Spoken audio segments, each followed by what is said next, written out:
উপজেলায় যে কত রকমের অত্যাচার হয়, যেহেতু আমি একটু রাজনীতিতে নেমেছি, যার কারণে হয়তো আপনাদের চেয়ে একটু বেশি খোঁজ রাখি, কারণ মানুষ সমস্যায় পড়লে তখন আসে। বিগত কয়েকদিন আগে আমি কালকের আমার তেতুলিয়ার ভাইরা গিয়েছিল, ওখানে তেতুলিয়া একটা মসজিদ আজকের উদ্বোধন ছিল, সেই উদ্বোধনটা আমার ছাড়া করবে না। এবং এটাও বলি সত্য কথা, ওখানকার হয়তো দু একজন ভাই ওইখানে আসছে, ওখানে মসজিদটা উদ্বোধন করার জন্য আমাদের বর্তমান এমপি সাহেবকে দাওয়াত দেওয়ার জন্য ওই ওয়ার্ডের যে জামাতের কি বলে সভাপতি আছে, ওনাকে বলল যে এমপি সাহেব শুনলাম এলাকায় আছে, ওনাকে একটু মসজিদটা উদ্বোধনের জন্য দাওয়াত। তো উনি উত্তর দিয়েছে, আপনারা কোথায় যাচ্ছেন? তা বলেছে আমরা একটু রাজ ভাইয়ের কাছে যাচ্ছি। কেন? তো ওনারও ওখানে দাওয়াত দেব। উনি উত্তর দিয়েছেন যে রাজ ভাইকে যদি দাওয়াত দেন তাহলে উনি এখানে আসবেন না। আমি বলতে চাই এমপি সাহেবের, আমি বলতে চাই ওই জামাতের ভাইকে বা অন্যান্য জামাতের যে সমস্ত ভাইরা আছে তাদেরকে বলতে চাই, এই উপজেলার মানুষ কি আপনাদের ভোট দেয় নাই?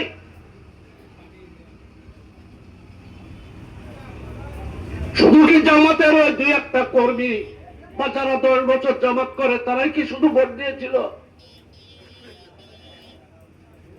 আর ভোটে আপনি আমি পাশ করি ফেল করি এটা বড় কথা না। আমার মনে হয় আমাদের হয়তো 19-20 হতে পারে আমাদের উপজেলার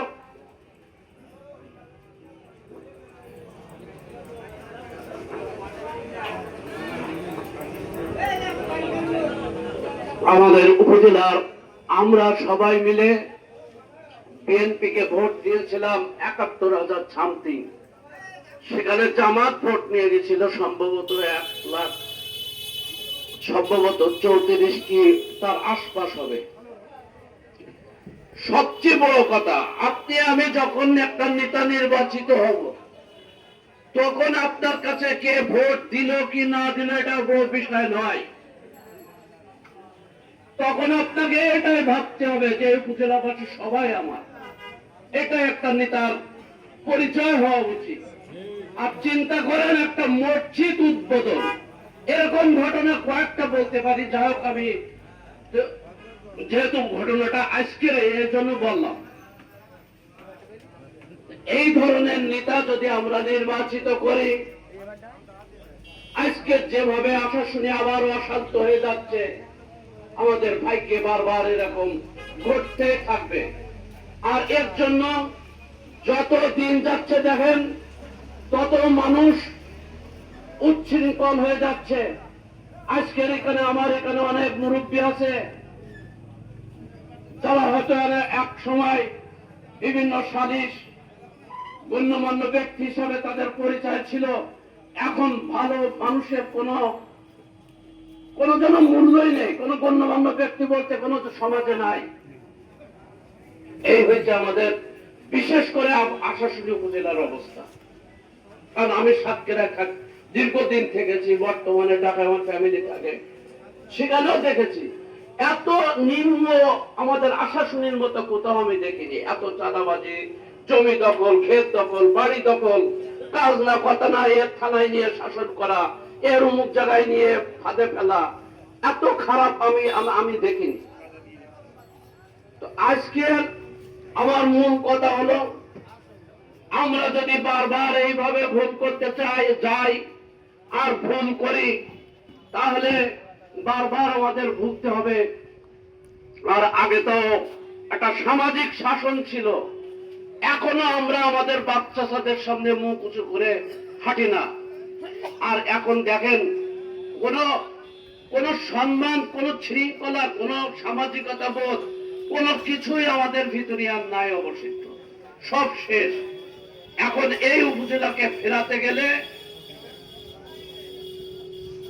আমি বলবো না, যদি আমার কাজ বাজে আপনাদের ভালো লাগে, আপনারা দেখতেছেন আমার কাজ বাজ, আজ এই উপজেলার প্রত্যেকটা মানুষের লোকে দর্পণে।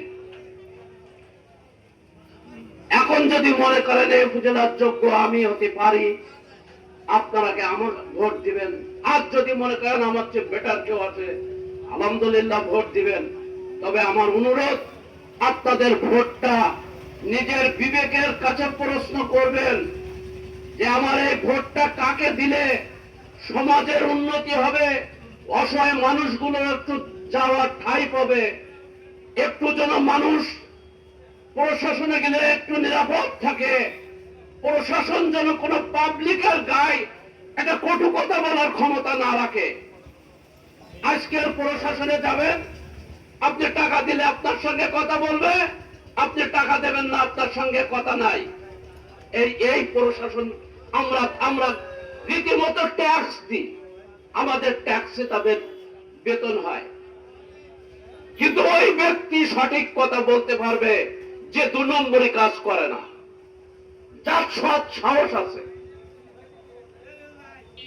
এই সৎ সাহস দুর্নীতি পরায়ণ ব্যক্তি না দেখে, যদি দেখে আমরা ভোট প্রদান করে আমরা নেতা নির্বাচিত করতে পারি, অবশ্যই আশাশুনি উপজেলার উন্নয়ন হবে হবে হবে ইনশাল্লাহ। আগামীতে যে স্থানীয় নির্বাচন আসছে, সরকার তাড়াতাড়ি ঘোষণা দেবে আমি যতটুকু জানি। এখনো সঠিক সিদ্ধান্ত হয়নি যে উপজেলা আগে হবে না ইউনিয়ন আগে হবে। তবে নির্বাচন সরকার বারবারই বলছে স্থানীয় নির্বাচন সবগুলো এই সরকার দিবে আগামী 1 বছরের ভিতরে।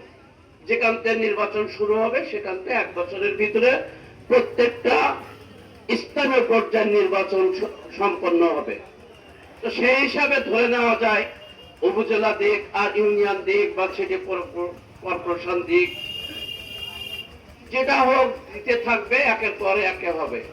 তো ধরে নেন আগে ইউনিয়ন পরিষদ নির্বাচন হলো, আমরা যদি সমাজে ভালো লোক প্রতিষ্ঠিত না করতে পারি, ভালো মানুষ যদি আমরা প্রতিষ্ঠিত না করতে পারি, এখন অনেকের নাম শুনি বিভিন্ন ইউনিয়নের আমার কাছে যায় আপনাদের দোয়ায় বা আপনাদের ভালোবাসার কারণে। আমি ব্যক্তিরাজ কিছু না, আপনারা ভালোবাসেন। এখন দেখছে যেখানে যায় সেখানে রাজভাই কথা উচ্চারণ হয়, এই কারণে মানুষ একটা ধারণা যে আমি একটু ওনার সাপোর্টটা কিভাবে নেই, এই কারণে যাই। বিশ্বাস করেন, আল্লাহর কসম কেটে বলছি, এমন এমন লোক যায় আমি কথা বলি না, কারণ 2 দিন আগে তাদের পরিচয় ডাকাতি করা, 2 দিন আগে তাদের পরিচয় সন্ত্রাসী করা, 2 দিন আগে তাদের পরিচয় হলো দুর্নীতিবাজ করা, 2 দিন আগে আপনার আমার জমি লুণ্ঠন করা। এরাই আসছে এখন সমাজের মধ্যমণি হয়ে চেয়ারম্যান হবে, মেম্বার হবে। আর আমরা যদি এই ভুল করে তাদেরকে ভোট দিই, আমি রাজ কেন, আমার বাবাও যদি আসে তবুও পরিবর্তন হবে না। কারণ পরিবর্তন করতে গেলে গোড়ার থেকে পরিবর্তন করা লাগবে। আমি ধরেন আপনারা আমার উপজেলা চেয়ারম্যান বানালেন, আর আপনারা 11টা ইউনিয়নের চেয়ারম্যান তৈরি করলেন সব সন্ত্রাস চাঁদাবাজ। আমার পক্ষে কি সম্ভব হবে? সম্ভব হবে? অন্তত 11টা চেয়ারম্যানের মধ্যে অন্তত আমার মতো 6-7টা ব্যক্তি আমার পাশে থাকা লাগবে, তখন আমি যা খুশি তাই করতে পারবো।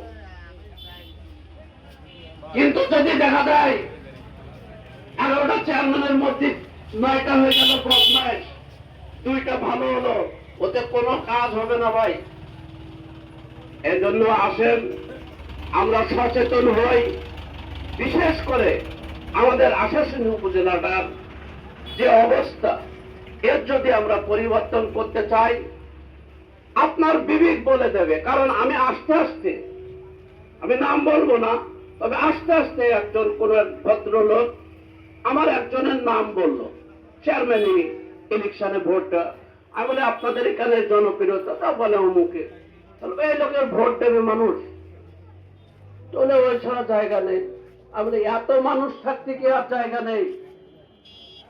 যা হোক, আমার মূল কথা আমরা সচেতন হই, আমরা যদি গোড়ার থেকে সচেতন না হই, গাছের মাথায় পানি ঢেলে যেরকম গাছ বাঁচানো যায় না, সেরকম যদি ভালো মানুষ আমরা সেট না করতে পারি, এই আশাশুনি উপজেলার ভাগ্যের কোনো উন্নয়ন হবেও না। আর ইনি আমাদের ভোগান্তি একের পর এক হতে থাকবে, পরবর্তীতে আরো বাড়তে থাকবে। যার কারণে আমরা সজাগ হয়ে আগামীতে আমরা ইউনিয়ন পরিষদ আসুক আর উপজেলা আসুক, ইনশাল্লাহ আমরা ভালো মানুষকে যদি সেট করতে পারি, অবশ্যই উপজেলার উন্নয়ন হবে। আপনারা সবাই ভালো থাকেন, সুস্থ থাকেন। আর আমি আসলে আজকে আমার কয়েকজন বলছেও যে আপনি হঠাৎ এখানে প্রোগ্রাম করবেন, আমাদেরকে একটু জানানো উচিত ছিল। যারা বন্ধু বান্ধব বা আপনাদের মতো ভালোবাসার মানুষ এখন অনেক সব জায়গায় আছে, আসলে আমি বলতে পারিনি, এজন্য আমি আন্তরিকভাবে দুঃখিত। তো সবাই ক্ষমা সুন্দর দৃষ্টিতে দেখবেন। মূলত আমি বাজারের যে মসজিদটা আপনাদের তৈরি হচ্ছে, এই মসজিদটায় আমি 1 লক্ষ টাকা দিতে চেয়েছিলাম।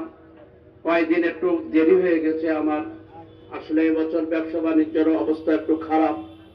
তারপরেও আমি যেখানে যাওয়া আদা করি, না দেওয়া পর্যন্ত যেন আমি ঠান্ডা হতে পারি না।